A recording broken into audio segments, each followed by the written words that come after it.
Ma'am, we are live. You may start.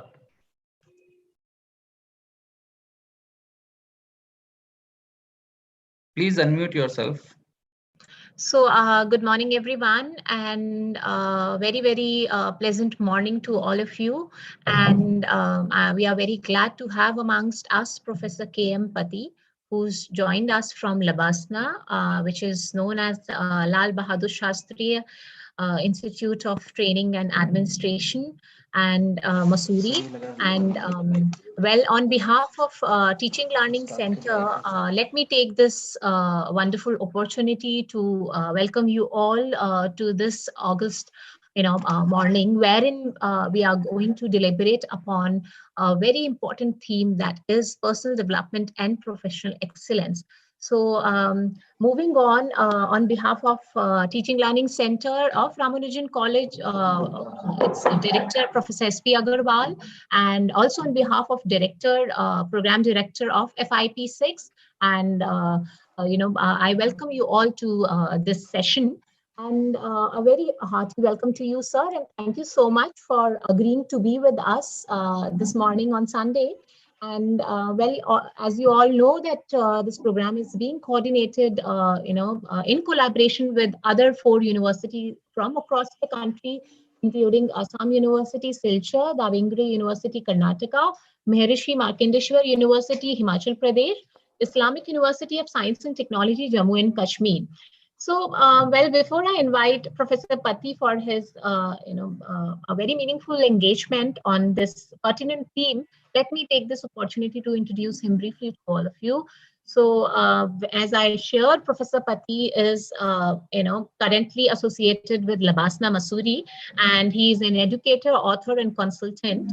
He specializes in governance and management, and he has spent more than 2 decades in teaching and learning and training of officers of higher civil services, including both IAS and IPS, both Indian and foreign. Further, he has also addressed and conducted behavioral competencies and performance workshops for senior management of corporate and public sector undertakings. He has also been actively involved in preparation of training modules and curriculum for various institutions and universities across the country and abroad. With more than 3 dozens of publications, he has also acted as consultant and still continues to act the same to government departments and institutional projects of public importance.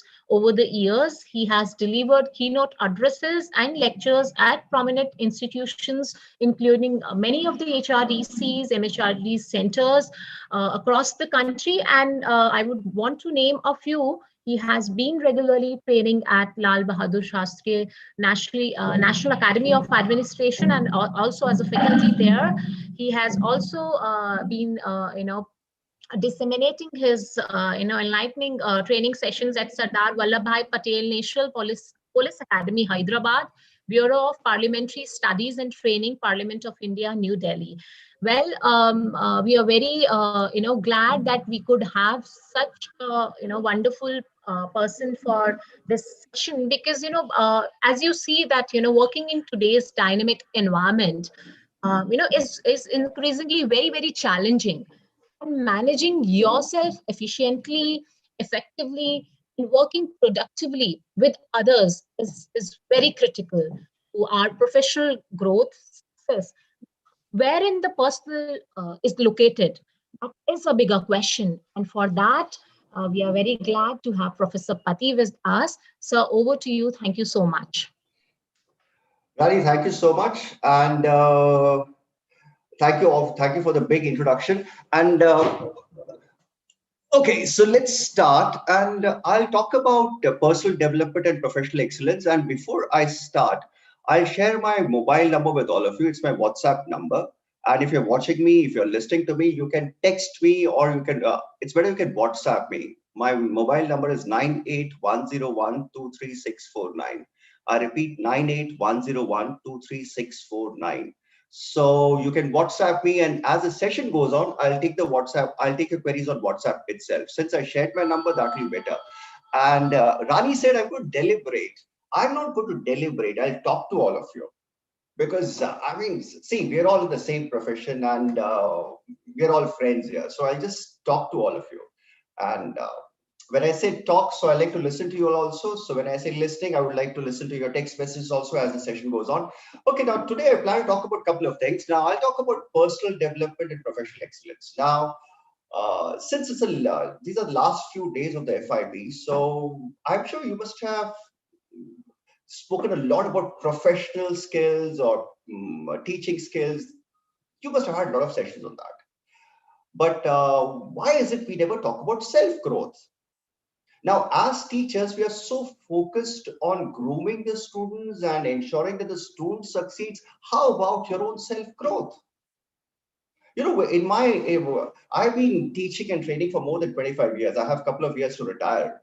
Yes, I have a couple of years to retire. Now, what I've noticed is like in all these years, we always focus on students. We always focus on teaching. Why not your own self-growth? So today I'll try to talk about this. In fact, talk means I'll try to listen to all your ideas also. So I'll keep it interactive. And these are some of my affiliations. This is used to be my parent university earlier. I shifted to Labasta now. And yes, I also work with Delhi Police as a consultant. So that's about my introductions. So let's talk about personal development of teachers. Acha, before I start, I would like to know Hindi or English, or should I combine both? Because I don't know the audience here, because if it's a North Indian audience, so I try to keep it Hindi and English both. If I it's think bilingual would be fine, sir. Anyway would be fine, but I think bilingual is fine. so that means Hindi and English both. Since Yeah. I could also hear a South Indian university is also coordinating, so I can speak in Right. Tamil as well. Will that work? Okay. Okay. I'll repeat my phone number again, 9810123649. I repeat, 9810123649. This is for participants to get in touch with me on my WhatsApp as the session goes on. So let's start with this. Now, when I say teachers' personal development, when we talk about teachers' personal development, there are three things here. Now, usually what happens like when you start teaching, Nikhil, my screen went off. Kya hua? Okay, now it's come back. Sorry, we had a small tech issue here. Now, when we talk about teachers' personal growth, I'll talk about two things here. I talk about character growth. How do you grow in your teaching career? Your values, what values you should be cultivating, what values you should be role modeling. One. Second, I'll talk very important about what emotional strengths you cultivate. You know, teaching is a very emotionally draining profession. It drains you emotionally. It demands a lot of emotional energy from you. You know, something every day morning when you walk into the class, it's not exactly a class. When students look at you, I'm sure teaching is not an activity where it's only about you exchange facts. There's a lot of emotional energy that goes into it. Sometimes you must have noticed that after two sessions, after two long teaching sessions, you are emotionally drained. So how do you manage that? Oh, how about work-life balance? Do you get time for your family? You know, right now it's all online. I know some of you, it's Sunday morning. I'm sorry, talking about Sunday morning. I'm seriously sorry that I'm engaging on Sunday morning. I mean, this is not right because this is your family time. Yes, it's a family time. So how do you manage this? So what is your work-life balance? Oh, by the way, when I say work-life balance, teachers never ever think about their health. A small example. You are teaching for, you know, in India, we teach by standing. You stand and deliver. Just imagine you're standing for 4 hours every day for 15 years of your teaching career. Can you imagine what happens to your knees? Can you imagine what happens to your back? Oh, by the way, we speak. We at times speak 6 hours flat out. Can you do, if you keep doing this for 20 years, what happens to your throat? We never think about it. So I'll talk about these emotional strengths. I'll talk about, oh sorry, I will not talk about this part because this has already been done. I mean, बहुत इस पे आप लोगों ने बहुत चर्चा की होगी, आप लोगों ने बहुत बातें की होगी इस बारे में, professional skills के बारे में. Okay, talking about my bilingual thing, I'm a South Indian. Let me tell you this. I'm very open about it. I'm a Tamilian by birth. So my Hindi will be little bit of that Tamil tinge will be there. I'm sure you should be able to bear it. Okay. So I'll talk about these three. Now, before I get into it, I don't know how many of you are fond of traveling. आप लोगों को घूमना अच्छा लगता है? I'm sure आप लोगों को घूमना अच्छा लगता होगा. I don't know आप लोग कहाँ घूमे होंगे या कहाँ गए होंगे. I'm not very sure. But चलो मैं सोचा कि चलो Sunday morning है, आप लोगों को कुछ breakfast करा के लाते हैं. Yeah, seriously, I'm not joking. I mean, you can आप अपने बच्चों को भी साथ में लेके आ सकते हैं. If you are married, that is. And I'll take you to Mumbai. Now, that's a place I grew up on. It's Sunday morning, so I'm a little nostalgic today. And that's a place I grew up on. And let's go to Mumbai. And चले या नहीं चले? कुछ लोग सोच रहे हैं क्या सर सुबह सुबह कहाँ लेके जा रहे हैं मुंबई? अरे यार चलो तो सही, बहुत मजा आएगा. And that's India Gate for you. आप लोग सुन रहे हैं मुझे? That's not India Gate, by the way. That's Gateway of India. I want to see how many of you are actually listening to me. You know, normally what happens in teachers training program, what happens in these kind of sessions, the moment teachers sit on the other side as a student, वो student बन जाता है. I can see that some of you are mentally switched off also. अरे यार कहाँ सुबह सुबह घुमाने ले जा रहे हैं? यार, I'm taking you to Mumbai, and that's Gateway of India for you. I grew up in this place. I was born, brought up in this place. I grew up in this place. And I spent my entire childhood, college, everything in this place in Colaba. That's Colaba for you. And next to Gateway of India, what you see is Taj, the famous Taj Mahal Hotel. And यार आप लोग को भूख लग रही है? नाश्ता करने का मन है? चलो, I'll take you inside Taj. कुछ खाना खिलाता हूँ. I'll treat you to a wonderful breakfast, a wonderful buffet breakfast. And Sunday is a brunch time in Taj, so I'll take you inside. And let's gate crash this man's party. That's Harish Manwani for you. He was former Hindustan Lever, or I should say Unilever CEO. He was a big man in Unilever. And इनकी farewell party है. And I'm sure जवानी में आप लोगों ने बहुत सारी parties gate crash की होंगी. किसी की शादी में घुस गए, खा पी के वापस आके सब आपने किया होगा. So let's get inside this party also. It was Harish's farewell party. Harish Manwani was being transferred. I mean, he was shifting to London. So it was his farewell party. And he's like a big man. He's like a big man in industry. So it was like a who's who party. And this whole party was supposed to be held in this place. This is a banquet hall in Taj. And this is one of those very expensive, exclusive banquet halls. And you can see how ostentatious it is. It's luxury. And this whole responsibility for this organizing the banquet fell on this girl, Choti Bachi. Her name is Malika. She was a banquet manager, hardly 24, 25 years of age, banquet manager. And what she did is, like being a good banquet manager, what she did, she spoke to Harish's family. Harish की family members से बात की कि भाई हरीश साहब को क्या अच्छा लगता है, क्या अच्छा नहीं लगता.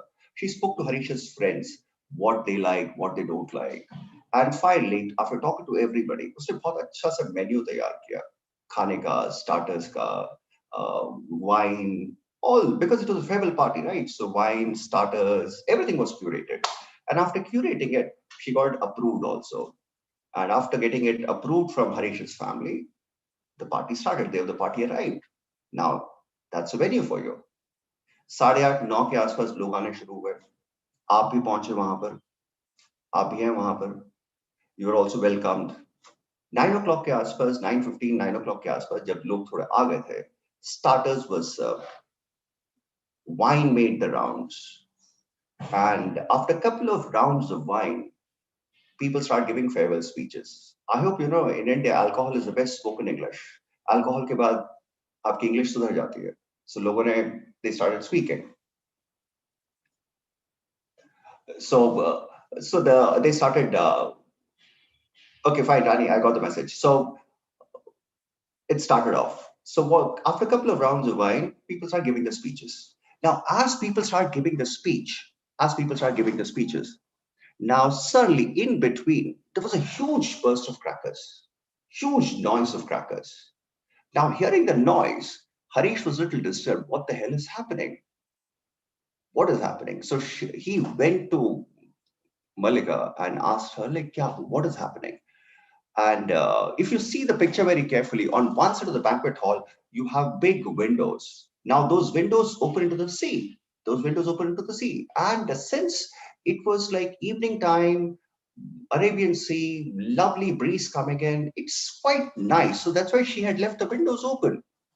And seeing the noise coming out from outside, she went to see what is happening outside. The moment she went out to see what is happening outside, she could see a huge barat going on. You know, in India, when barat goes on there, it never goes quietly. It has to make all the noise. So the noises were happening. And she looked outside, she saw the barat, she understood the situation. She pulled the curtains, she closed the window, and she apologized, and the party started again. And now everything was quiet. I mean, the party was in full swing. You were also enjoying all the food. Imagine you're also there in the situation. So you're also enjoying the food. The party was in full swing. And again, suddenly there was a loud burst now. Now, this time the burst of crackers lasted for a couple of extra minutes.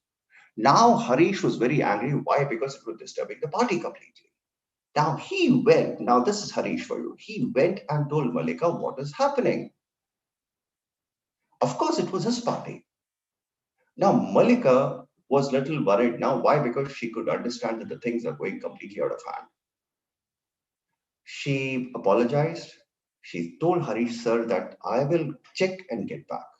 She started calling her banquet manager. When she started calling her banquet manager, he didn't take the call.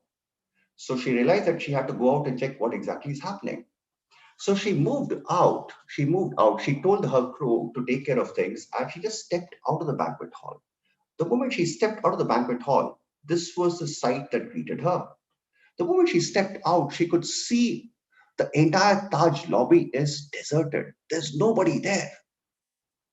Now, seeing nobody, she is a little shocked. What the hell is happening? It's almost 10. What the hell is happening? She called the security guys. The security guys told her, you better get inside the banquet hall. And at the same time, they sent her this picture. Now, in hindsight, we know who these guys are.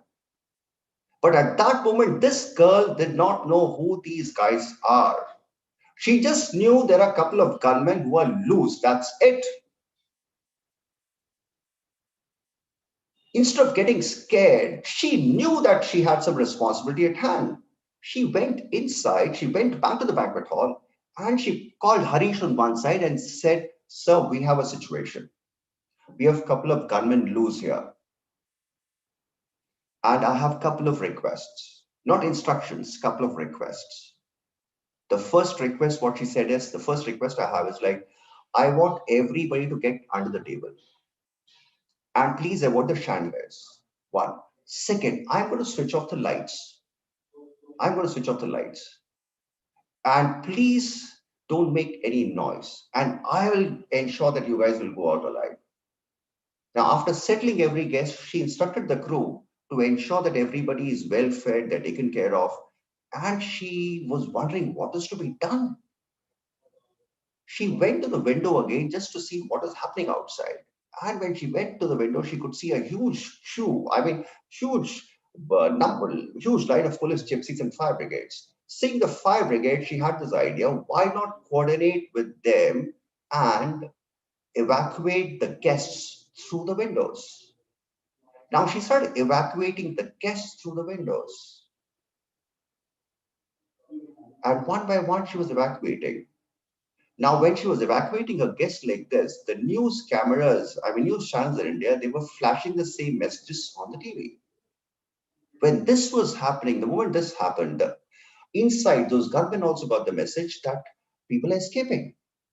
Now, the gunmen suddenly realizing that from this side of the building, people are escaping, they start shooting on Malika's banquet hall itself. And once that happened, Malika realized the guests are in danger. She pulled the guests together again. Nikhil, okay, she pulled the guests together again and she wondered what is to be done. By this time, and please remember, she's only 24 years old. By this time, one part of the Taj was completely gutted, completely on fire. She was wondering what is to be done. Now, what she did was she collected all the guests together again. Now she was wondering, On the other side, connected to her banquet was Wasabi, one more banquet in Taj. So using Wasabi, one more banquet, she, through the back door entrance, she took all the guests alive that night. None of her guests had even a single scratch on the body. On that one particular night, all small young professionals like Malika ensured that almost 1,200 guests escaped alive.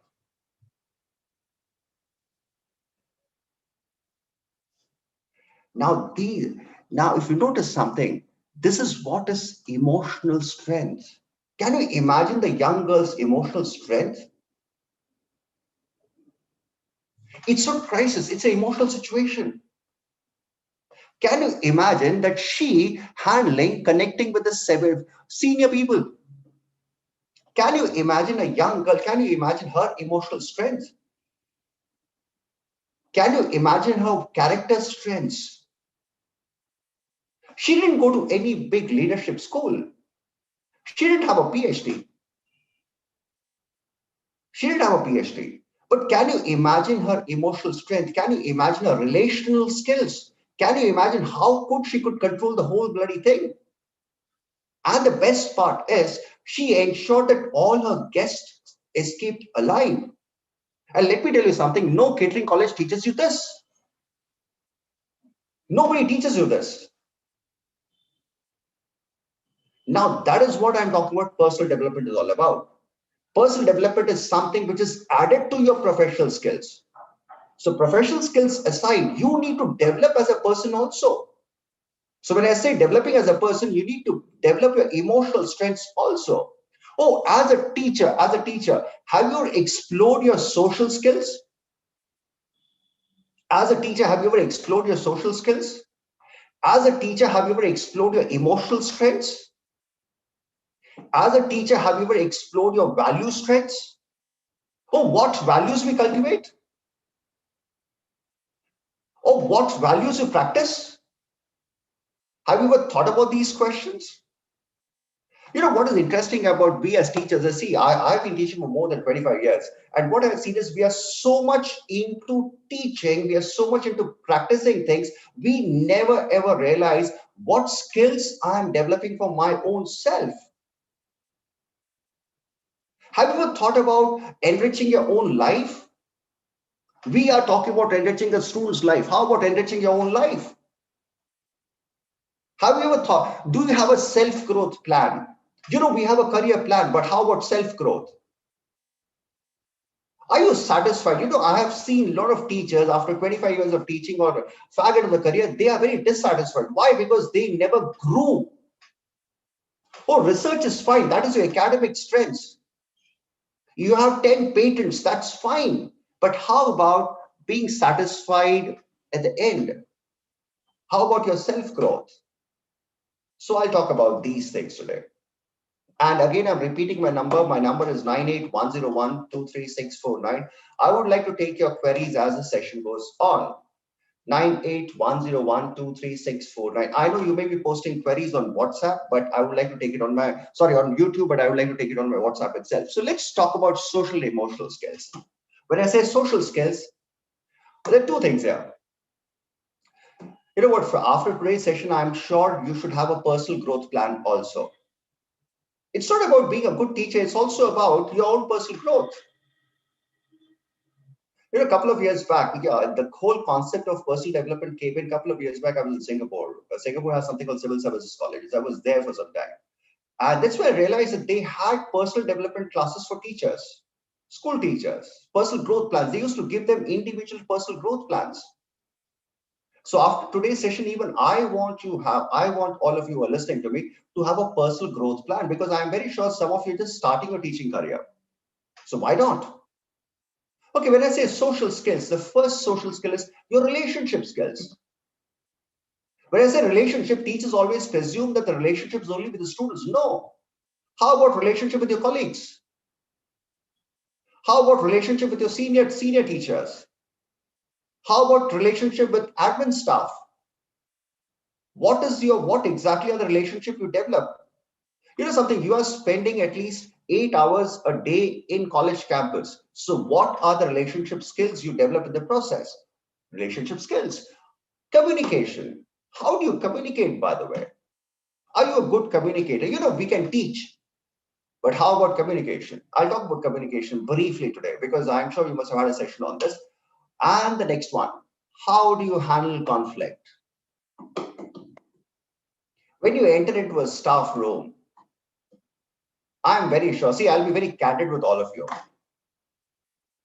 When you enter into a staff room, you will have differences with colleagues. How do you handle it? What is your conflict management strategy? How do you handle your conflicts?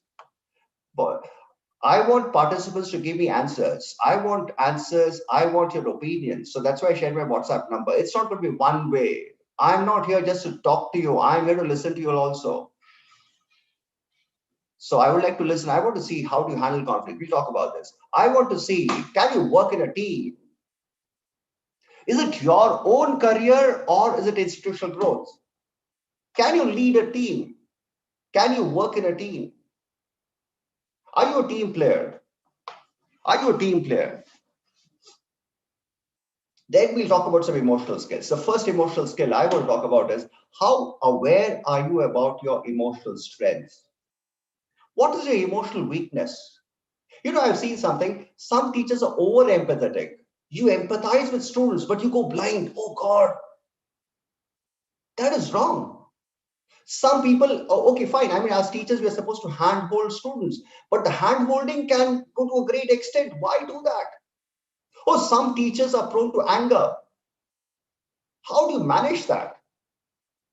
See, you know something, anger is not really good for, not bad for the class itself. Anger can be a personal issue also. So how do you manage that? Oh, what is your self-management? How do you manage your work life? And the last one, my favorite one, stress management. How do you handle stress? These are the things I'll talk about. I'm very sure nobody would have spoken about stress. You know, teachers never talk about stress. We never talk about, we ignore the fact that we are stressed. Oh, by the way, I'm sure a lot of you must have this online, a lot of you must have done online teaching during COVID times. Was it stressful? Did you guys enjoy it? Stress. We'll talk about these things today. We'll talk about these things today. And the first thing I'll start off is with the basic. The basic of relationship, the basic of everything is how you communicate. How you communicate. There are 4 communication activities. I'll keep it very brief. Rani, do we have any questions as of now?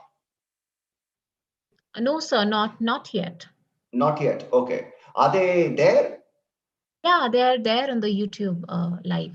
Okay, fair enough. So there are no questions, right? Rani, if there are any questions, you can text me because I think the participants will not be texting me, I guess, because they're all, I'll share my number again because if you want to text, there are, I mean, my number is 9810123649. I repeat, 9810123649. If you feel like, please, you can WhatsApp me. I can take your queries also.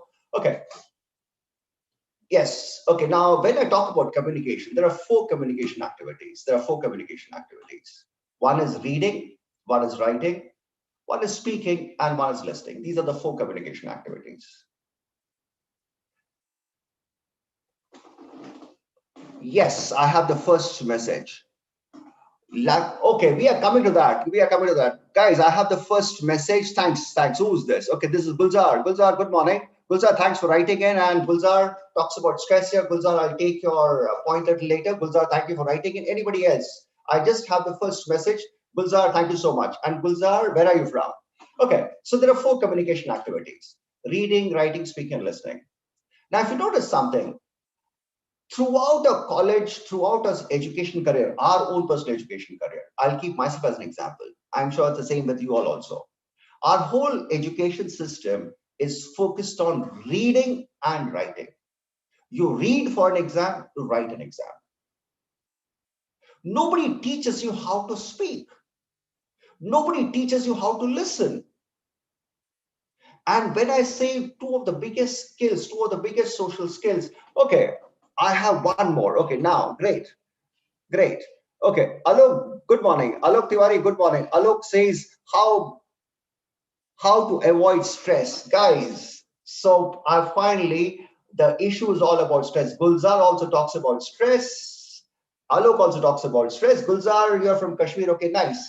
Great. It must be cold there, Gulzar. Bahut thand ho gaya abhi to udhar. Okay. Alok, I'll talk about how to avoid stress. We'll talk about this. Meanwhile, the two big communication activities, speaking and listening, and both are very important for your relational skills. When I say relational skills, the most important thing is you have to speak to someone. That means, see, relationship is all about sharing, right? Sharing means speaking and listening to someone else. Now, I have a question. Which is most difficult? Speaking is difficult or listening is difficult? Just imagine you're sitting in a staff room. Just imagine you're sitting in a staff room.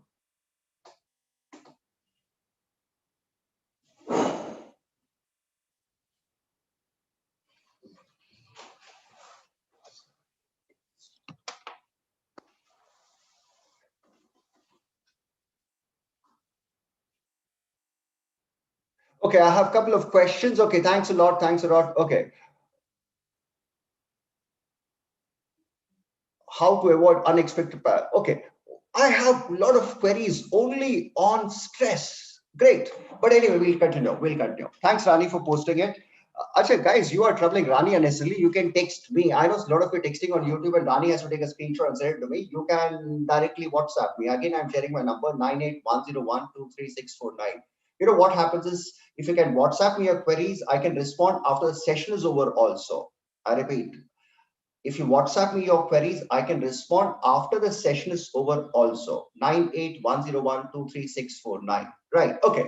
Now, which is most difficult? The most difficult aspect of relational skill is listening to someone. We just don't like to listen. Oh, by the way, have you noticed your students? Students also have a problem with listening. And I can see that some of you are actually behaving like students right now. You are there in front of me, but mentally switched off. I'm talking about relationships and some of you are thinking about stress. Yeah, early in the morning, stress happening. And I can see some of you already planning your lunch also. Oh, it's early in the morning. Okay, let's talk about lunch. Listening, it's a very big challenge. It's a seriously big challenge. Good morning. Okay, this is Suman. Okay, Suman, good morning. Suman says, yes. Suman, we'll talk about online teaching and its stresses also. Okay, you know, the biggest stress in online teaching is you can't see the listener. Right now, I can't see anybody. It is stressing me out. It is stressing me out. Yes, Gulzar, most welcome. It is stressing me because I can't see anybody. But the point is, this is what you have to cultivate. Now, when I say listening is seriously most difficult, I'll share some examples here. Just imagine Honorable Prime Minister addressing you all. Just imagine Honorable Prime Minister addressing you all. He's there in front of you. You're sitting in the hall. You are in the 4th or the 5th row. He's addressing you all. He's talking something very important. Will you listen to him or will you not listen to him? Honorable Prime Minister. Some of them are thinking, should I not? This was 2015, first DGP conference of Honorable Prime Minister Modi. First DGP conference, first time as a Prime Minister was addressing DGPs of the country. DGPs, Director General of Police, every state has it. Now, CBI Director, at that time, CBI Director was Mr. Ajit Sinha. He was happily sleeping. Can you imagine CBI directors happily sleeping when Prime Minister is addressing? Oh, very interestingly, senior IPS officers of Bihar, Nitish Kumar Sahab is addressing them. They're happily playing Candy Crush. Newspaper captured it. Interesting. We just don't like to listen. So one of the most foundational relationship skill is all about listening. You know something, if you want to give importance to somebody, you have to learn to listen. And when I say listening, you need to develop the right side one. You need to actively listen to somebody. So sometimes stress can lead to anxiety disorder. Yes, we'll talk about stress. Rani, I think I should talk about stress, I guess, because I got 10 messages only about stress. Exactly, sir. In fact, there are many more coming to us, like, how to deal with angry, stagnant, and beyond sensible communication seniors. Oh, God. There's this generation technical gap and more of I can't imagine. It's there in the chat box. I have 15 messages now, and everybody's talking about stress, how to balance work life. Oh God.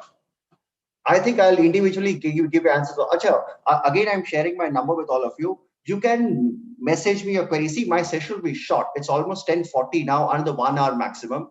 So if you have your queries, please text me. Please text me. I'll respond to you. Probably I'll help you out also. If you have any serious issues, I'll talk to you also, because I'm here to help. This whole session is about helping. So as teachers, we have to actually have to help each other out. So I'll do that. That's why I shared my number with all of you. Okay, again, I'll repeat my number, 9810123649. Okay. First, relationship active listening. Right now, what am I doing? I'm actively listening to all of you. I am. That's the reason I shared my WhatsApp number, because I want to listen. I want to listen. Second, it's about critical listening. Listen for information. Listen for information. Listen for information.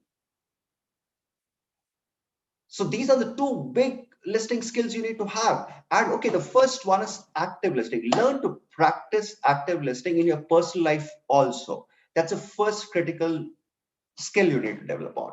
Okay, Gulzar, I'll surely help you out. Gulzar has some issues. Gulzar, I'll surely help you out. And Gulzar says, since you're a guru now, you started it, so I'll help you out. Okay, guru, I'll do that. I'll do that. Okay, next one. Okay, have you ever thought about improving your personality? When I say personality, when you enter into a classroom, students watch you. Students observe you. When I switched on my camera, all of you were observing me. You're not listening to me. आप लोग देख रहे थे बड़े ध्यान से. Students also observe you. Oh, by the way, students gossip behind your back. Have you noticed that? And what do they gossip about? They don't gossip about your teaching. They gossip about how boring you are. Asha, I have a question to all of you. Just think about this. What is boring? The subject is boring? That day's topic is boring? Or the teacher is boring? What is boring? You should ask this question to your students. And students often gossip about you as a person. And I'm sure all of you must have done this. And communication fundamentals, you always say, it's non-verbals that matter. I mean, words carry only little meaning. What matters is your body language. What matters is your voice. What matters is your body language. So have you ever thought about this? Have you thought about improving your personality, your non-verbal personality? Have you ever thought about improving your posture? Have you ever thought about improving your voice? I don't know how many of you actually, honestly speaking, I have this question for you. How many of you like your voice? How many of you like your voice? Suman, I will get back to you. Suman, I got your message. I will get back to you. So how have you heard your voice? Do you like your voice? Rani is nodding her head. Rani, this question is not for you. I know you're a singer, so that's why I'm not talking about your voice. I'm talking about other teachers' voice. So, voice. So please, I'll keep it short here. Please work on this aspect also. It's not about listening. It's also about your body language. There's a concept called presence. I'll recommend a book. There's a book by Amy Cuddy. She's a Harvard psychologist. She used to teach organizational behavior at Harvard. Her name is Amy Cuddy, A-M-Y, Amy Cuddy, C-U-D-D-Y. She wrote a book called Presence. It's about body language in a classroom setting. It's about how your body language how your body language works. You should read that book called Presence. So that's about non-verbals. Quickly, facial expressions. Your face is okay. Talking about facial expressions, students observe your face. They look at your face very carefully. Acha, I have a question to all of you right now. Are you all happy people? Acha, by the way, you've been observing my face very carefully. Do I look like a happy person? You're all watching my face very intently, very carefully. Do I look like a happy person? I can say some of you doing this. Kahan, sir? Some of you saying yes, sir. Some of you saying Lagta to nahi hai. Some of you are saying, oh, he's a married chap. How can he be happy? But relax. Everybody reads faces. Everybody reads faces. Students also do that. If you have a face, please have an expression. I'll share an incident here. You know, one of the biggest social problems we have in a country, social evils, I should not say social problem. One of the social challenges we have in a country is acid attack. It's a crime. And usually the victims of these acid attacks are young girls. And sadly, in India, we don't have a rehabilitation policy for them. We don't have it. Yes, working on it. We don't have it. Usually states governments have some and some state governments don't have. So we have that problem. So once Ministry for Social Justice, they had a seminar on how to rehabilitate them. So I was also one of the speakers. And I had one more session after this. So that's why I spoke in the beginning itself. And after finishing my talk, I was about to leave. When I was about to leave, I noticed a young girl seated in the last row of the hall. And she had covered her face with a veil. Choli se dhaka hua tha. And I was about to leave. I noticed her sitting there. When I saw her sitting there, I went back to the seminar organizer to ask him, like, who is she? He said she's an acid attack victim. I said, what is she doing here? He said, we wanted to hear her point of view, so that's why we got her here. I said, fine. Before this, I had never ever heard acid attack victims speak. So I postponed the next engagement. I sat down. And this girl spoke in the end. And the moment she came on the stage, and before she spoke, she just lifted her veil. When she lifted her veil, I noticed that this girl had no face. Instead of no, she had two holes. She had undergone 71 reconstructive surgeries, but the face was lost. She had no face. And she spoke in wonderful English. The acid was poured on her face by her stepmother. She was a graduate. I still remember her last sentence when she closed. She said, I am grateful to God that I may not have a face, but I have a life.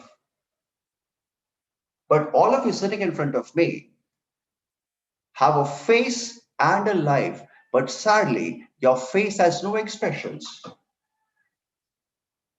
That's when I realized how important your face is. People observe your face. Hurry, there has to be something, right? Why can't we look happy? Why can't your face have an expression?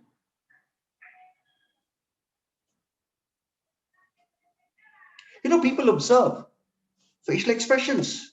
We never think about these small things, but problem is, okay, let me tell you something. Your audience is millennials kids. If you look at your college students, they are all millennial kids. They use emojis, facial expressions on the text messages. They watch you. So next part of nonverbal is this. Okay, further, we can skip this because I want to talk a lot about stress here because all of you have been talking about it. Okay, last part. Then I get into the other part. Last part, voice. Voice. Okay, Gulzar, thank you so much. Presently, yes. Acha, I had this question to all of you. Are you all happy people? Nobody responded except for Gulzar. Gulzar is the only one who said he's a happy person. Rest of you are very quiet. Suman is quiet. Alok is quiet. I don't know. Are you guys happy? Seriously? No, nobody is happy. Okay, Pawan Gupta ji, are you happy? They're thinking. Rani, what kind of audience you have, Rani? Okay, it's okay. It's okay, Rani. You don't have to. You don't have to answer No, that. Dr. Das, there is this, Dr. Das says that happiness seems to me as Sensex index. So Sensex index. Okay. Fine. yeah. Okay. They are responding. Some of them have been responding on the YouTube chat box. So Okay. yeah, so I can see his response here. That's a lovely one. Okay. Oh, finally, I have one person saying I am happy. Guys, I have shared my mobile number with all of you. Alok ji, are you happy? Yes, Alok looks happy. Okay. Okay, right. Chalo. The next one. It's your voice also. I wish it was an offline session. I would have made you answer this question. Are you a happy person? Your happiness is indicated in your voice. Okay, somebody writes, I'm happy with what I have in my life. Great. Sudeep, thank you so much. Sudeep Mandal, thank you. Okay, I have. Okay, finally, I have some messages coming. Yes, sir, I'm happy. Okay, Rinchan, good morning. Rinchan is happy. Okay, there are some happy people. Finally, out of 700, 5 happy people. Great. That's not a bad number for Sunday morning. Okay, your happiness is in your voice. Actually, the way you wish good morning to somebody, that makes it very clear how happy you are. But anyway, voice. When I say voice, these are the things of voice you need to improve. Okay. Sudeep, yeah, I could see that. Sudeep, thank you, Sudeep. Okay. Now, when I say voice, have you noticed this element of your voice? How fast you speak, how slow you speak. I'm just giving you self-improvement ideas here. If you have to improve your voice, first thing is learn to vary your pace, rate of speech. If you can see me, and online, this becomes a challenge. Because when we teach online, this becomes a challenge. Because if you speak very fast, the other person will not understand. If you speak slowly, the other person will not understand. So rate of speech. It's also about loudness, how loud you can be. Hi, good morning. Somebody says, okay, this is cool. Dilip, cool. Dilip says hi. Okay, Dilip, hi. Good morning. Finally, there are some happy people. Why is it I have to extract happiness out of you? Nobody volunteered in the beginning. I have to extract happiness out of you. मतलब मुझे आपको खुश करना है मतलब. Okay, chalo. Anyway, we'll continue. Some of them are saying that it's a very subjective yeah, thing, I know it's a subject, but happiness. that's yes. And depends on the context and situations. So okay. Yeah, many of them. Many of them. Yeah, I could see that. This is the problem with academicians. Simple yes only bolenge. Context. They have to dig deeper into it. But anyway, it's okay. Next one is about silence and pause. These are all the elements of voice. I'll rush it quickly because I want to talk about stress a lot. So these are the elements of voice. These are the elements of voice which are important for your self-growth. Okay, I'll do one thing. I'll skip the emotional intelligence part. I'll come back to this later. I'll talk about stress because I have almost 20 messages now talking about stress only. So let's take up the stress part. Let's take up the stress part, then we continue. I'll come back to this a little later. I'll come back to this a little later. Your emotional side of it.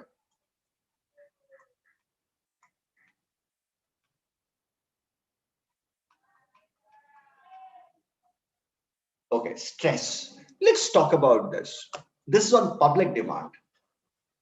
I didn't intend to talk on stress too much, but since all of you want me to talk about stress, so let's talk about stress. Okay. Something, this for everybody here.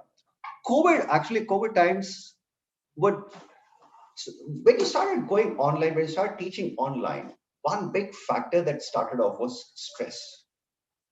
Forget the pandemic, that itself was stressful.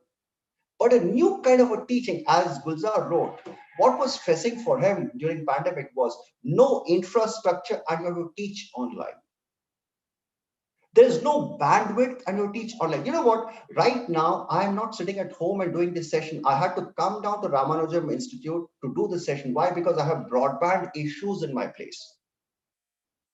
Don't you think it's stressful for me to plan everything and come and do it here? All of you are sitting at home, but I'm not at home. I'm at Ramanujam College here. So stress. And one of the most interesting aspect or unfortunate aspect is we teachers never ever talk about stress. Oh, we'll do research on stress, occupational stress. But why is it we never talk about stress? And what stress management strategy you have? We'll all talk about that. The first one, what exactly is stress? Stress is this. It's a very simple, it's physical, mental, and emotional reaction. Three things. Three things. Good morning, sir. I consider myself happy. There are some problems and struggles, but these have to be accepted as normal part of life. Without them, life will be monotonous and growth won't be possible. Regards, Dr. Puneet, thank you so much. Puneet, that's wonderful. Dr. Puneet writes, I consider myself to be happy. There are some problems, struggles, but these have to be accepted as normal part of life. Great. That's a very positive way of looking at things. Good stress, bad stress. Yes, we'll talk about that, Alok. Alok, okay, for next half an hour, let's leave out the theory part. Let's leave out the theory part. I know a lot of you would have studied stress from academic perspective. Just leave that out. Just imagine yourself in college, a regular day in college. Let's talk about practical side of your teaching career. Let's talk about the stresses you experience in college. Now, when I say stress, there are two things here. One, external, stress at work, stress during work. That is one. Sometimes work can also lead to externals. Like for example, this thing, Sunday. Sunday sessions can be stressful to some of you because Sunday was a holiday for you. Sorry, I'm again apologizing to keep you hanging on a Sunday. Sunday. That's external stress. Other one is internal. Some of you feel stressed out. Sometimes I'm sure you must have had this feeling of you don't feel like going to college. Let's take a break here. That's internal. You're completely stressed out, completely burnt out. Okay, stress is different from pressure. Pressure is fine. Pressure means, okay, you have a deadline to meet. That's pressure. Pressure is perfectly fine. Little bit of pressure is good. Little bit of pressure is good. For example, HOD gives you a task. I'm giving your HOD gives you a task. There's a deadline to meet the task. That's okay. But if HOD keeps reminding you of the deadline every 1 hour, then it becomes a stress. Because somebody's micromanaging you. I'm sure some of you must have had that experience. So I'm going to talk about these issues. And I will actually would like to have a response on my WhatsApp also so that I know what exactly is going on. There is a very common question that which most of them have been writing, that how to negotiate with seniors in your department. Yes. For example, whether it is related to them being wanting to complete their PhD, or in case they are wanting to apply for CAS, and despite being positive themselves, how to negotiate with seniors with negative approach. And yeah, that's a very common question which is just popping up like anything. So perhaps that is one of the reasons causing a lot of stress, and apart from that, a lot of administrative responsibilities. Yeah, I'm coming to that. You know something, I have now certainly the messages have increased. The moment I've picked on stress, I have almost 35 messages on my chat board. Okay, again, I'm telling you, I have another half an hour. So I'll just try to broadly identify areas. And after identifying the areas, I've shared my mobile number with all of you. You can write your personal queries to me. Trust me, I will answer your queries personally. And confidentiality assured. Is it okay? Because this is a too short, I mean, this is a half an hour is not a session. I mean, the time is not there to talk about everything, but I'll try to identify issues. Okay, now as teachers who are starting your career, please ensure that you don't burn out. It's a 25, 30-year long career you will be having. Please don't burn out. Why I'm talking about burnout is because a lot of teachers during COVID got emotionally exhausted, especially lady teachers who had kids, because they had to handle the kids also. And some of them were single mothers. Absolutely burnt out. Absolutely burnt out. When I say burnout, first learn to understand what exactly is a burnout.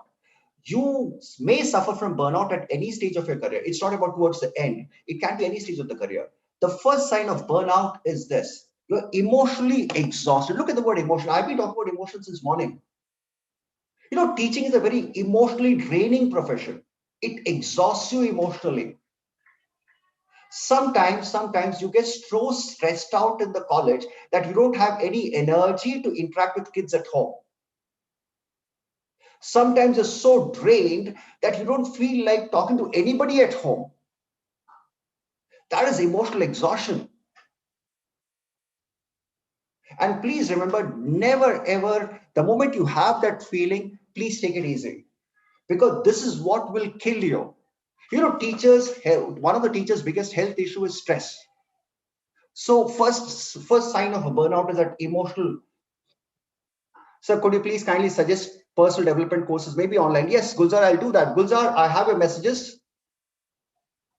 Tanuja, thank you so much, Tanuja. I repeat, I will respond to your queries individually. Whatever is there in my WhatsApp, I'll respond. So first is that emotional exhaustion. You're emotionally drained out. Second thing, some of will have this thing, depersonalization. You withdraw. When I say withdraw, means you just go through the motions. You just go teach, come back, don't take interest in anything. One. Secondly, you become very cynical. अरे इसको करके क्या होगा?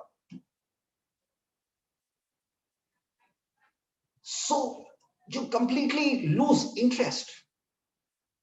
You completely lose interest in things. That's a second sign of burnout. And emotional exhaustion is the first sign of it. The moment you're emotionally exhausted about something, please take it easy. Take a break. Take a break. You cannot sacrifice your life for this. Trust me, your life is more important. Your health is more important. And the third part about teacher burnout is this one, lack of personal achievement. Some of you, after 15 years of teaching, suddenly you realize, I have not reached anywhere in my career. You notice, I have 3 patents, but I am still an assistant. I have not reached anywhere. There's lack of that personal achievement because everybody likes to grow in a career, but there's no growth happening. Oh, the worst thing, nobody recognizes your work. Nobody recognizes your contribution to the institution. Your HOD never ever recognizes the contribution you make to the department. That will stress you out. Then suddenly you start having this question, karu to kyun karu? Why should I do? When I know that I'm not being recognized, why should I do it? I have a simple request to all of you. Please watch out for these 3 things and watch out at very young age. You're all very young. You should watch out for the first one. The day you feel emotionally exhausted about teaching, take a break. Don't get burnt out. Life is too precious. Life is too precious. And let's talk about stress now. Let's talk about stress. Okay, we can leave this. There are 2 ways of handling stress. Dr. Tanuja, you deleted a message. I don't know what was the... Dr. Tanuja, you deleted the message. Please leave the messages there. Okay. The 2 ways of handling stress. First one is about this. Deal with the symptoms. Second one, deal with the causes. Stressors. Deal with the symptoms means once you are stressed, stress has affected you. You start suffering from sleeplessness. Just दिन आपको नींद नहीं आती, the moment you have this disturbed sleep pattern, that means you're a victim of a stress. At that moment, when you go to a doctor says you have high BP. That's symptom. Doctor says you have high cholesterol. That's symptom. The other is the causes for stress. So which is the best way of managing stress? After you become a victim, handling symptoms or dealing with the causes? You know, the best thing for you all right now is take my advice. This is coming from a very senior person. Again, I'm telling you, I have a couple of years of retirement. I've done more than 25 years of teaching. So that's why I'm sharing with you. Learn to deal with the causes of stress, not the symptoms. Symptoms are baad mein aayenge. Causes. And a lot of teachers never ever think about these causes. So I'm going to give you the specific causes, and some of them will be applicable to you. And this is not from any book. This is my personal experience, my personal research with talking to teachers, informal research. So I'll share with you. What are the big reasons for stress? The first reason for stress is this process of teaching. You know, some of you said online teaching is a stress. Why? Because the process itself was stressful. You prepare the class, you start teaching, and suddenly you realize, network is not there. Suddenly you realize you cannot log in. The process itself can be stressful. Second part about stress is your identity as a teacher. Nobody respects you. Nobody respects you. Third one, I'm going to explain this also in detail. Personal career goals. Fourth one, biggest stress factor. Relationship with your seniors. Stress. Oh, staff room politics. I don't know how many of you have experienced bullying. See, I'll be very open here. That's why please don't record my session. This is for Nikhil and the rest of you. I'm going to, you know something, it's like an elephant in the room. Nobody talks about it, but I'll talk about it. अब मेरा कुछ नहीं हो सकता, मतलब क्या कर लेगा कोई, इसीलिए I'll talk about it. We'll talk about this, workplace relationships. And the last one, work-life balance. Two big things. Two big things. The first one, process of teaching.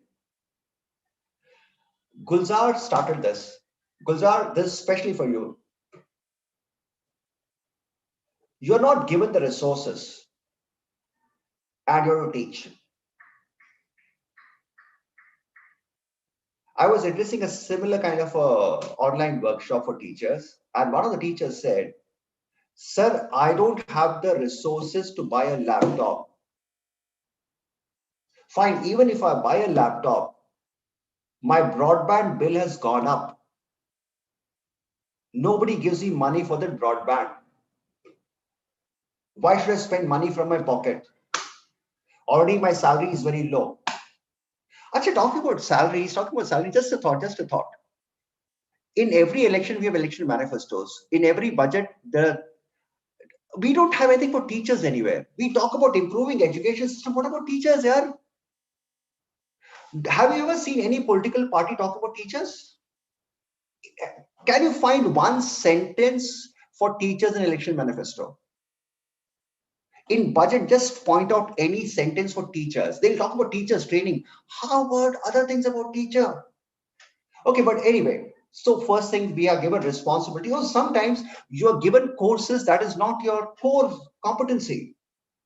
Just imagine your PhD is ancient Indian history. You are made to teach modern history because teacher nahi hai uske liye. Some of you may have experienced that. Okay, second one, you are given a huge classroom, massive strength. How to control that massive strength? The next one, students have very poor attitude towards the subject. And my favorite one, sometimes you get such an unruly bunch of students that you spend entire life just handling them, and it can stress you out. And you have these administrative duties. Some of you will love this. Administrative duties. You have teaching responsibilities. You have administrative duties also. Oh, besides that. Okay, workplace issues are a major cause for stress. Agreed.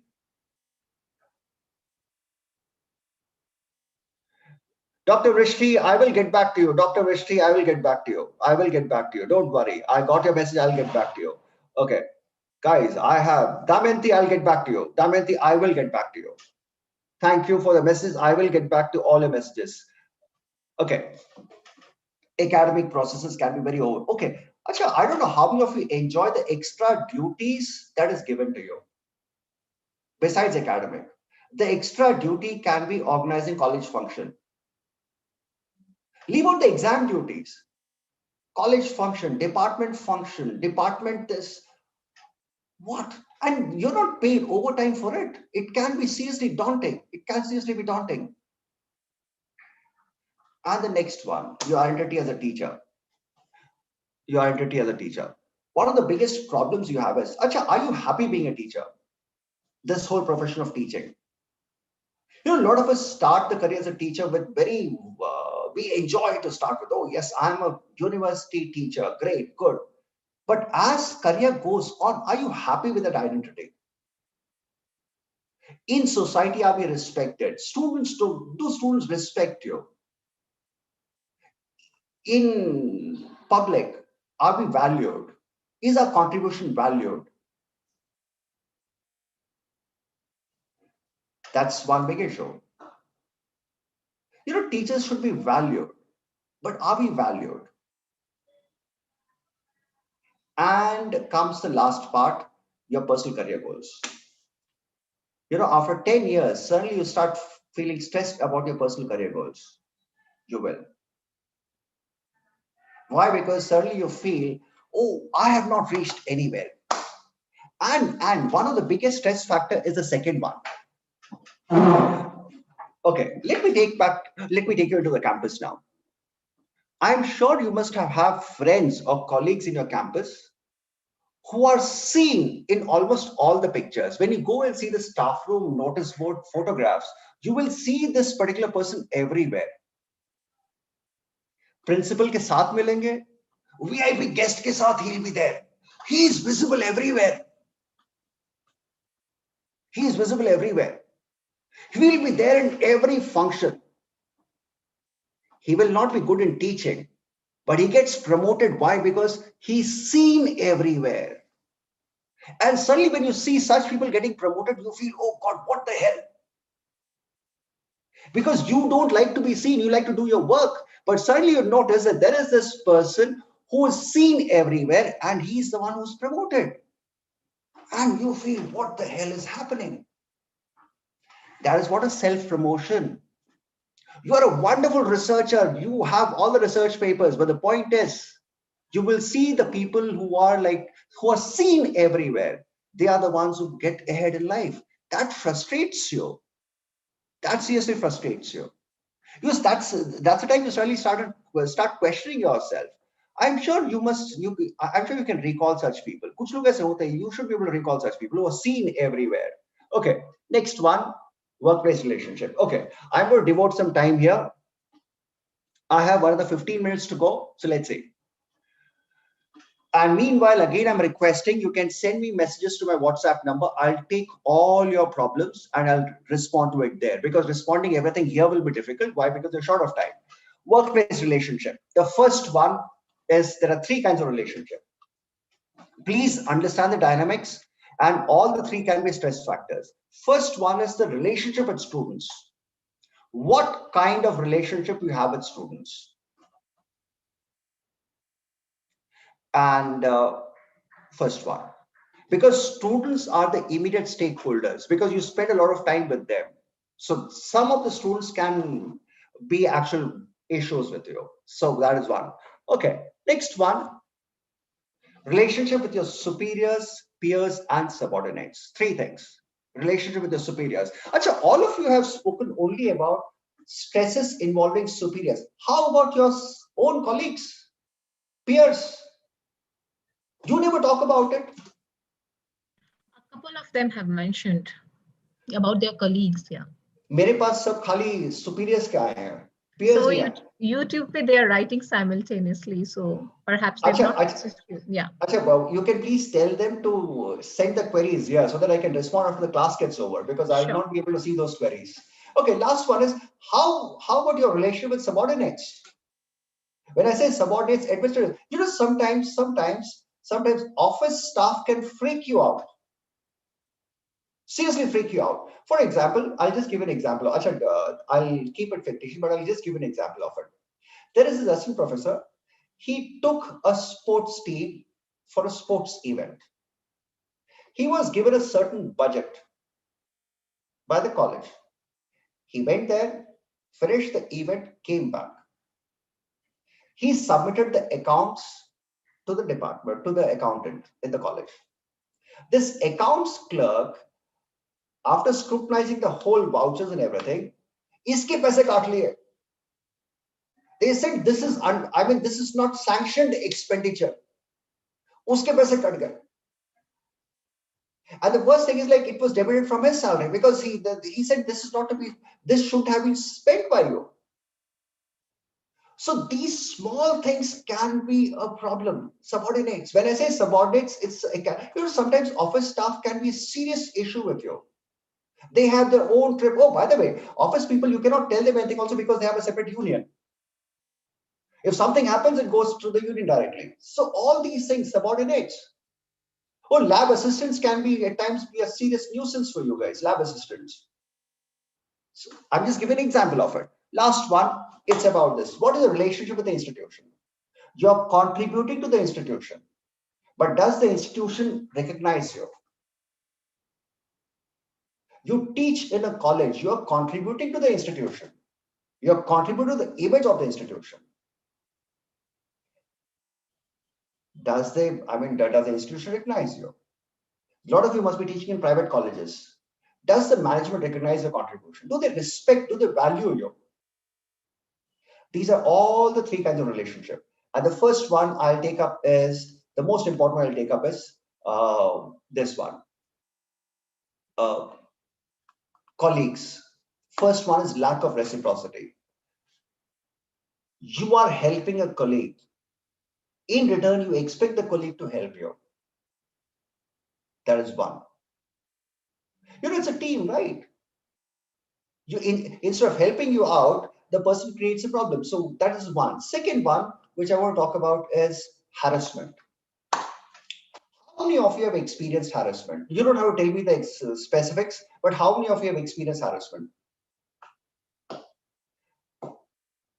Rani is nodding head, and I'm waiting for responses here. Gulzar, harassment? Achha, I've not used the word sexual harassment. Harassment. Just for example, I can see some of you are feeling this Sunday morning 10 o'clock session is harassment. Because after this, there'll be attendance. It's not a working day. Harassment. Oh, well, and the next one. Lack of respect for, okay. Now, something, when you enter into a staff room, Rani, anything interesting on the on YouTube chat box? Anything interesting? I'll just get back. Okay. When you enter into a staff room, you'll see groups in the staff room. Have you seen groups in staff room? One group will order samosa only for their group. The other group will order chai only for their group. Staff rooms are not exactly staff rooms. They are center for this power politics. I'm sure you all will understand what exactly power play or power politics is all about. I'm sure you must have seen groups in the staff room. How do you manage that? You become a part of a group, there's a problem. If you don't become part of a group, there becomes a problem. And bullying. I'm sure some of you may have experienced bullying. Bullying means you don't want to do something, but you are pushed into doing it. Bullying can be, you can be bullied by a HOD also. You can be bullied by administration. So bullying. I don't know how many of you have experienced it, but these are all the big stress factors. Yes, power politics. Any examples? I mean, only one person has agreed that power politics exists in every staff room, every college. How do you handle it? Is there any strategy to handle it? You cannot stay away from it also. You cannot stay away also. You cannot be part of it also. But you need to find a way of handling it. How do you handle it? Rani, any questions for me there? Yeah, so these questions are again a little repetitive, but yes, I think majority of them have agreed to the fact that teaching suffers due to academic responsibilities at time. Despite being working very hard in teaching, you're being ignored by the authorities. You may be popular amongst your students for your contribution and making that teaching learning process so meaningful for them out there, but there is no recognition. How do you cope with that sort of a stress? And then Dr. Das says that, how to maintain a stressful life while your objective is to, of course, achieve academic goal amidst of pressure of, again, the same thing, administrative duties, research, managing time for family, so that, balance, and it's about priority. So similar sort of questions are being asked by time and again by most of the Okay. So I have only one message for all of you. I will not be able to take up all the questions immediately because there's a shortage of time. So what I'll do is I have similar questions with me on my WhatsApp also. I'll respond to them there because some of you have personal issues also. So some of them have shared their personal issues. So I'll respond to them. So great. So I'll try to talk about this. And the last one is about how to deal with difficult people. You know, something there's something toxic people in staff room. I'm sure you must have experienced these toxic people. How to handle these toxic people? For example, you'll have jealous colleague. How to handle a jealous colleague? Oh, fine. Sometimes you have to share a course with an HOD. Now, this is going to be very interesting. Sometimes you may have to share a course with a senior faculty. You are sharing a course. And the worst thing is your feedback is much better than the seniors. And students make it very obvious. Now you are caught. The senior becomes toxic for you in the department. So how will you handle that? So see, these are all very individual strategies because it depends on what are the kind of toxic people you're handling. You know, sometimes you may have very arrogant person also, arrogant, very arrogant, who doesn't respect you at all. So how do you deal with them? Workplace relationships. And now comes one aspect of workplace relationship. You're constantly micromanaged. When I say micromanaged, people, you're constantly under supervision of your institution, your HOD, everybody keeps watching you. They ensure that they keep track of whatever you do. For example, one day you have some personal work at home. You just leave, you just go out informing HOD for 1 hour, but the HOD keeps track of it. In a staff meeting, वो बोल देगा, उस दिन 1 घंटे के लिए चले गए थे. You left that day 1 hour early.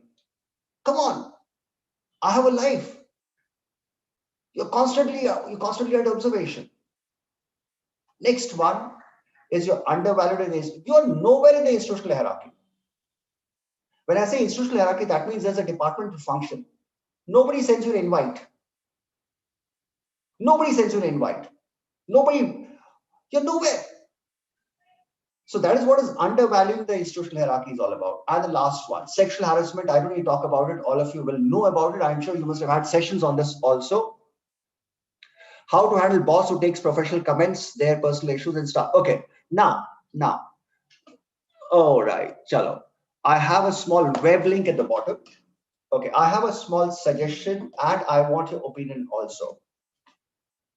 In India, we don't have a web platform to support teachers. You know something, we have political platforms, but we don't have a platform where teachers can share their skill lessons. For example, I plan to start a web platform, a website or a blog where we can share skills, where we can share ideas about how to handle occupational stress. You know something, for example, a chemistry teacher will have a different kind of a stress. A civil engineering teacher will have a different kind of a stress. So how to handle these stresses? I plan to start a blog about this. So there is something called educationsupport.org in UK. That is a support platform in UK. So on a similar pattern, but I would like to start something like this. So what do you think? You think I should do it? Would you like to contribute? Would you like to be a party to that? It's not official platform. It will be just an informal platform where we can share our, you know, something. Teachers, I've seen one more thing. Teachers don't share good practices of teaching. I repeat, we don't have a platform where we can share good practices of teaching. We have platforms to raise complaints, politics. Why not share good practices? Oh, this strategy works better to teach maths in college. This strategy works better to teach chemistry. Oh, this is the best way to handle stress. This is how I handle office politics. That's how I handle bullying. Why not talk about these best practices? So there's a platform there. Okay, I have one recommendation also. This is a wonderful book. This is across everyone. It's written by Robert Sapolsky. He is a professor and he's a wonderful scientist also. He's written a book on stress. The name of the book is Why Zebras Don't Get Ulcer. by Zebras. It's a wonderful book on stress. It's a very well-researched book on stress. Kindly read it. Kindly read it. It'll help you a lot because you're all teachers. I can recommend an academic book here. It's about this, why zebras don't get ulcer. And please read it also. So that's about one. So this is about the stress part of it. I'll take your questions individually as I have a lot of questions on my WhatsApp. I want to cover one more area, and that's not about stress, that's about something else. And this is because I'm a little short of time. Okay. I want to talk about this part, self-awareness and control. One small thing. Self-awareness and self-control. Handling challenges in every sphere of life is tough job, but in this life we have to accept challenges positively. Yes, Sudeep, completely agree with that positive thing. But yes, see, the point is like we have okay. Let me do one last bit here. Self-awareness. That means how aware are you about your emotional strengths, not your teaching skills, emotional strengths, emotional weakness. Have you ever identified your emotional weaknesses? Some of you will have problem with anger. Some of you will have problems with empathy. So are you aware about your strengths, emotional strengths? Are you aware about your emotional weaknesses? I'll share a small example of it. What exactly are emotional strength I'm talking about? Just a small example. I'll take you to Mandsaur, since farmers agitation is on. So I'll take you to one more farmers agitation. This was in 2017, Mandsaur. Mandsaur in Madhya Pradesh. Mandsaur as a district is known for poppy cultivation, opium cultivation. Poppy is cultivated there legally. And Mandsaur in 2017 became a center for riots. Farmers had started agitating randomly. And this agitation became violent. And they started burning buses and trucks. They blocked the highway. When the highways were blocked, MHA got little, Ministry of Home Affairs got little active, and they called on the Chief Minister and the Home Secretary also to find out what exactly the issue is, how to handle this. The Chief Secretary of the state, Madhya Pradesh, he deputed a collector called Swatantra Singh, the man in the center, to go and negotiate with them. So he went to meet the farmers. So when he went to meet the farmers,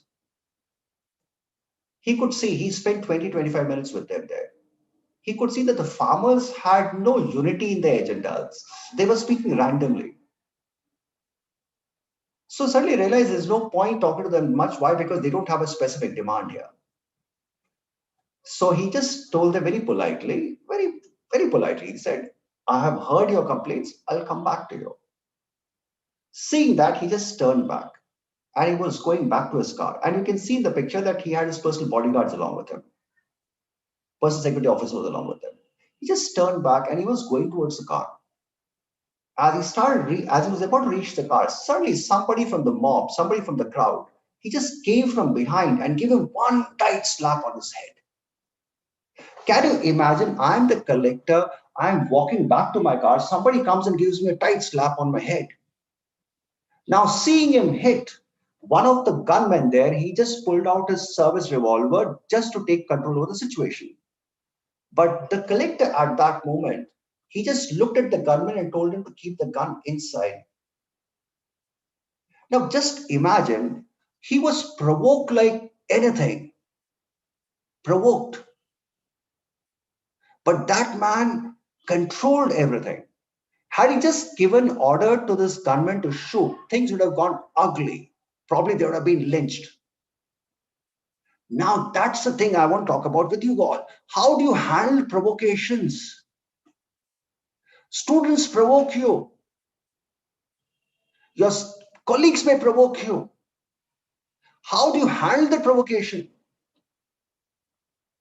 You know, you're all starting your careers. Some of you are just into a couple of years into career. Please remember one thing, provocation, please. That's also one of the biggest aspects of stress. You get provoked very easily. One negative feedback you're provoked, it takes an emotional toll. And you know something, what is horrible about today's students are they write all kinds of rubbish on Facebook pages. They troll you. They make stupid comments about you. Don't get provoked, because that can also add to stress. So you have to learn to handle provocation, because classrooms can be extremely provocative at times. Staff rooms can be extremely provocative at times. They can provoke in a number of ways. So don't get provoked. So cultivate that self-awareness. Know your emotional triggers. Self-awareness is all about knowing your emotional triggers. If you know the triggers, you'll be able to control things much better. So these are some of the self-growth aspects I wanted to highlight on and I spoke about. And I want to talk about a lot of other things also, but somehow we don't have the time.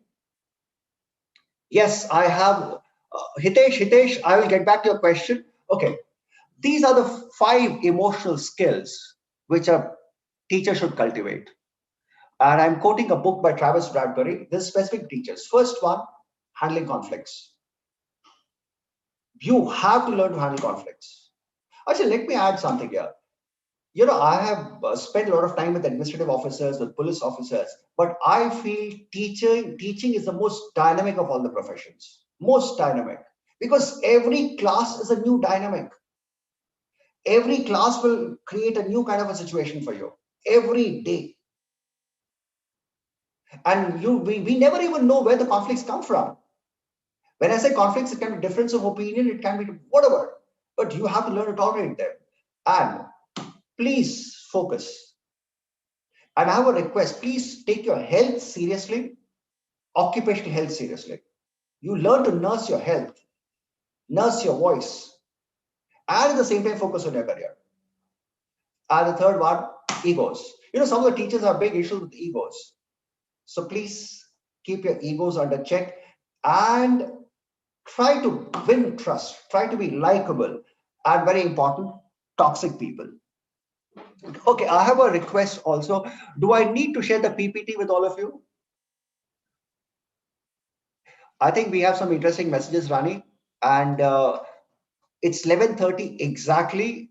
And being a good teacher, I should wind up on time, because you're all students right now. Students keep watching the clock. I know a lot of you are watching clock very intensely. Kab 11:30 bajenge, kab chutti milegi. So it's 11:30. So I'm towards the end of it. Yes, Rani. Do I need to share the PPT? Yeah, so thank you so much. As regards PPT, I think we'll have to talk to the team regarding that. So, Okay. Teaching Learning Center from. Okay, fair enough. Fair enough. So yeah, so thank you so much. And yes, in the chat box also, very rightly, corrected, and I mean, you've pointed it out that how having control over your emotion and knowing your triggers is perhaps is one of the first ways to approach and accept fact, to move towards working on it, right? And the other thing is, I was just going through the chat box messages, and it is also very, essential to address this, and which you've been, of course, reflecting upon, all throughout your conversation and this interaction, is that majority of them, if are coming up with the questions like how much stress is mounting on them, like and precisely because specifically more in workplace situations wherein they have issues in terms of not saying personally, but yes, there are conflicts as regards HODs, about authorities, about being working very hard and not being recognized for it. Yeah? So in that way, so one of the respondent, I'm getting the name that in the YouTube chat box and has pertinently pointed it out, and essential also.